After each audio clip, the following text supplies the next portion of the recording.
Read me a story. This is a chapter book, and the name of the book is The CurlyTops and Their Pets. The first chapter is Uncle Toby's Letter. The CurlyTops and Their Pets, Chapter 1, Uncle Toby's Letter. What you gonna put on your ship, Ted?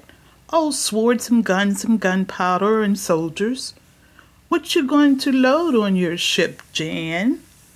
Oranges and lemons and pineapples, answered the little girl who was playing with her brother at sailing boats in the brook that ran back of the house.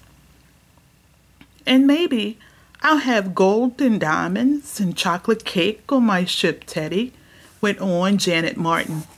If you do, I'll be a pirate and sink your ship. Oh, Jan, let's play that. I'll be a pirate. Teddy Martin jumped up so suddenly from the bank of the brook where he was loading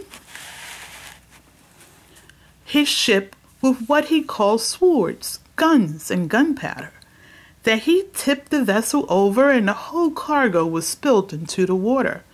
Oh, look what you did, cried Janet. Your gunpowder will be all wet. I'm not ready to play the pirates game yet, explained Teddy.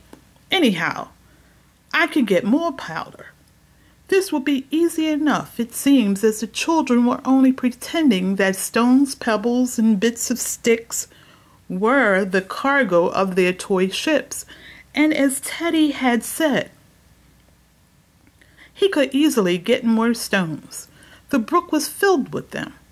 Where are you going? Janet called after her brother as she saw him hurrying toward the house, which was out of sight behind the trees and bushes that grew on the edge of the brook.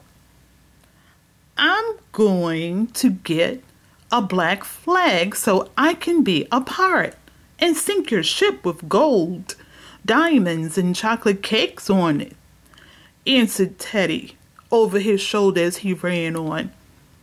I don't guess I want you to be a pirate, said Janet slowly, as she looked at her ship, on which the pebbles, stones, and bits of wood were neatly arranged in piles. I'm not going to play that game. I don't want you to be a pirate, Ted. It's too scary. But her brother was beyond the reach of her voice, now hurrying toward the house after his black pirate flag. Janet shoved her ship out of the water, her ship laden with diamonds, gold, and chocolate cakes. Of course, it was not a real ship. The CurlyTops would not have had half as much fun with real ships as they were having with the pieces of boards which they were making believe were steamers and sailing vessels. I'll sail my ship away down to the end of the brook before Ted gets back to be a pirate, said Janet to herself, as with a long stick she directed the flat board, which was piled high with broke pebbles. Then when he comes back, he can't sink it. Janet pushed her ship slowly at first, and then a little faster, moving it along by means of the stick while she stood on the bank. Then, hearing a noise in the bushes behind her, she thrust harder on the stick. I don't want Teddy to pirate my ship, she thought. I'll fool him. I'll sail it around the bend, and then I'll hide behind the big buttonball tree, as he won't know where I've gone. In order to do this, Janet wanted to make her ship go as fast as possible, so she'll shove harder and harder on the stick, and then all of a sudden, her ship upset. With a splash, the stones, pebbles, and bits of wood went into the brook. The whole cargo was sunk and lost as surely as if Ted's pirate vessel had captured that of his sister. That is, everything sank but the ship itself and the cargo of little sticks, some of which Janet was pretending were chocolate cakes. Even at that, I suppose the chocolate cakes would be wet and soggy. and soggy chocolate cake isn't good to eat.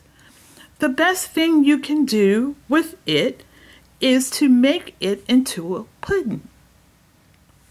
Oh, Ted, look what you made me do, cried Janet sadly as she saw the ship, which she had loaded with such care, capsized and cleared of its cargo. It's all your fault. And then she started in surprise as a baby's voice replied, I didn't do nothing. I's come. What's the matter, Jan? Oh, it's you. Is it trouble? Asked the girl as she turned and saw instead of Teddy her smaller brother William, more often called Trouble, because he was in it so often. Yep, me is here, announced Trouble. Sometimes he talked more correctly than this. And his mother had told Janet and Teddy to try to cure him of his baby talk and the wrong use of words. But Ted and Jan thought it was cute to hear Trouble say queer things, so they did not mend his talk as often as they might. I thought you were Ted, went on Janet. Did you see him? He went up to the house to get a flag. Flag, returned Trouble in a questioned voice. Going to be a soldier? I have a raid? He meant parade, of course. No, we aren't going to have a parade now, Trouble, said Janet. Ted went to get a black flag to be a pirate, so he could sink my ship that was loaded with diamonds, gold, and chocolate cakes. I want chocolate cake 2 pieces, demanded Trouble, who had ears only for the last words of his sister. There wasn't any chocolate cake, really, dear, explained the little girl as she ruffled up her curly hair. Ted and I were just pretending. He is going to have a pirate ship.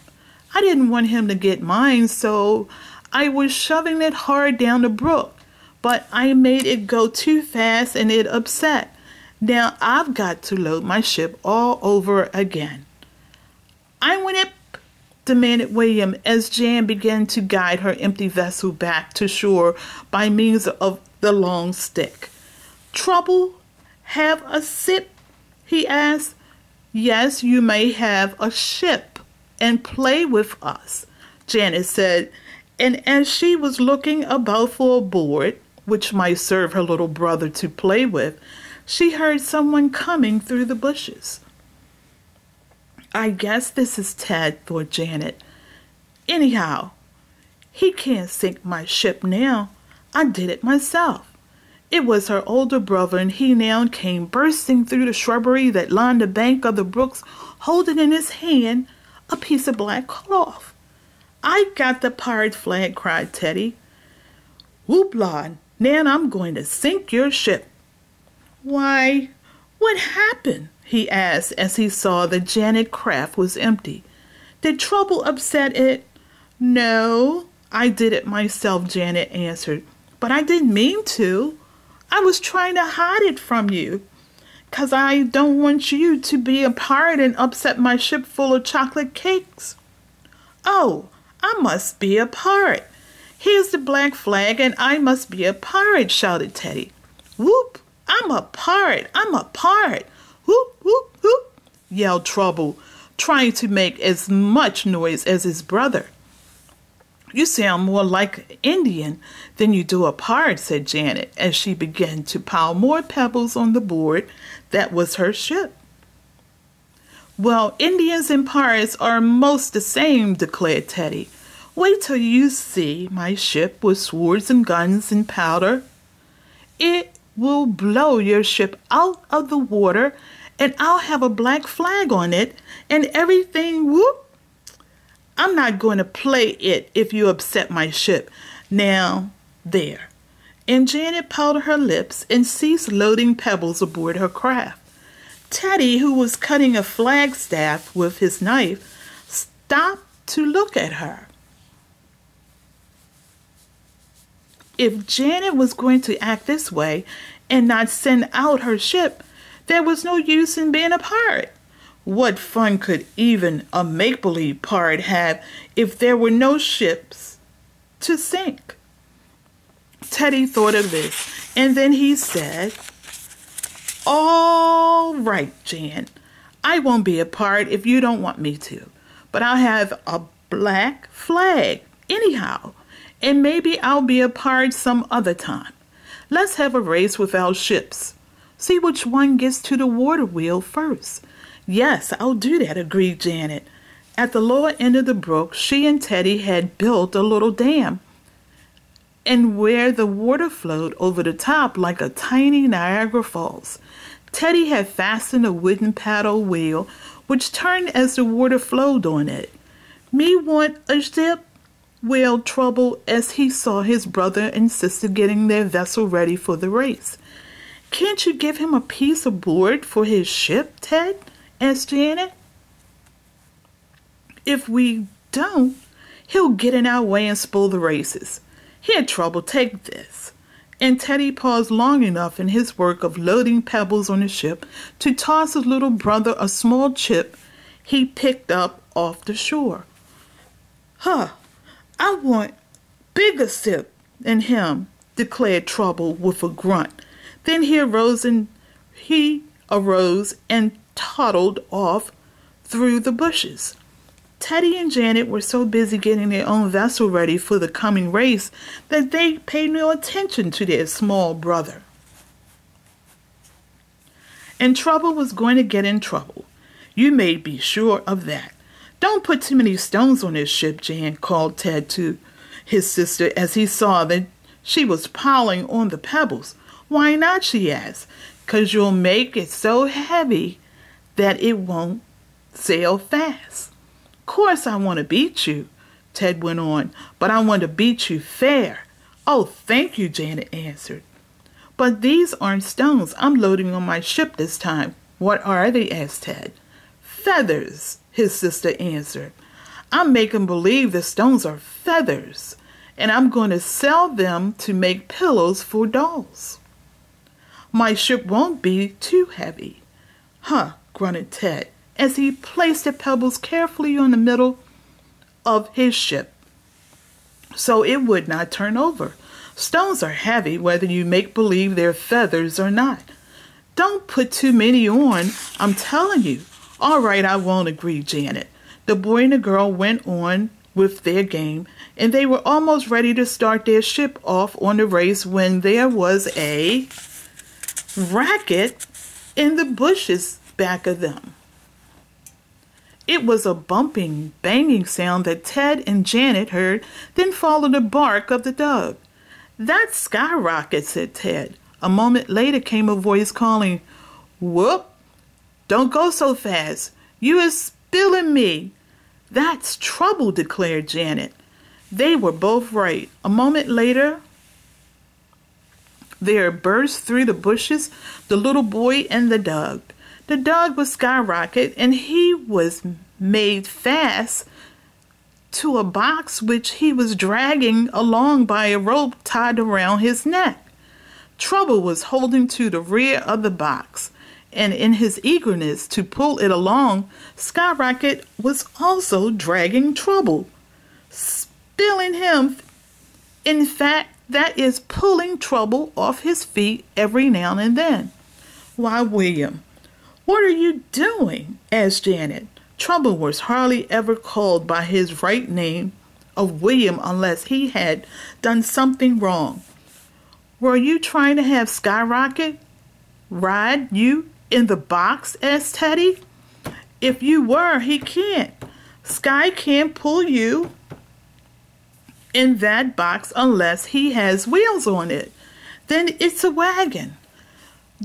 "Don't want wagon. This my ship," and announced the little fella as he began to loosen the rope from the dog's neck. But as soon as Trouble started to do this, Skyrocket, who loved the children, began to lick William's face with a red tongue. "Stop it," commanded Trouble, but Skyrocket only licked the more. "Oh, Ted, unfasten Sky or he'll eat Trouble up," laughed Janet. Are you going to sail that big box for your ship, Trouble? Asked Ted as he loosened the dug. Yep, this box my ship, announced the small boy. I sail it. Well, don't sail it near ours or you'll upset our ships. Yours is so much larger, dear, begged Janet. I'll be careful, Trouble promised. I'll find this big box of my slip in kitchen and drag it here for me. Yes, Skyrocket is a good dog, said Ted. Hi there, don't wag your tail so near my ship, or you'll upset her before I beat Jan in a race, shouted Teddy at the dog. In his joy at being with the CurlyTops nearly spoiled their plans for having fun. Here, go chase Dad, cried Ted.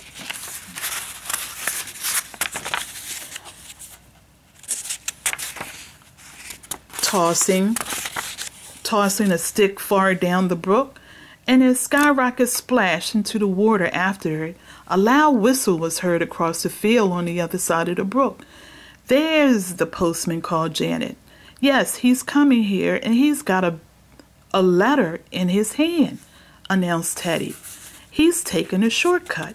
Sometimes the mail courier came across a lot near the Martin home, and he was doing on this occasion. The CurlyTops ceased the loading of their ships long enough to run and meet the courier.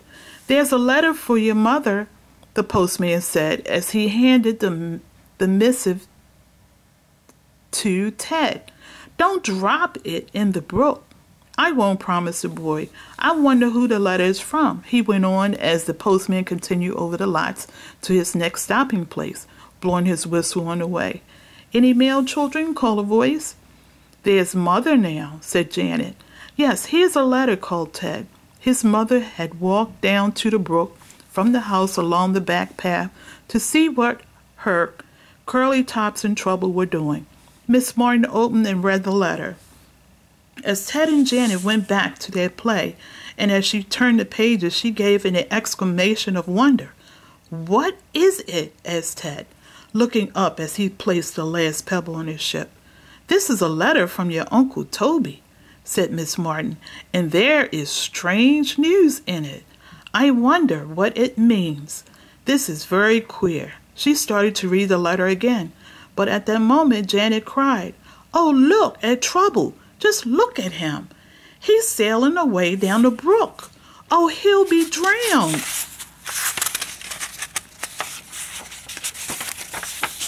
That's the end of chapter 1.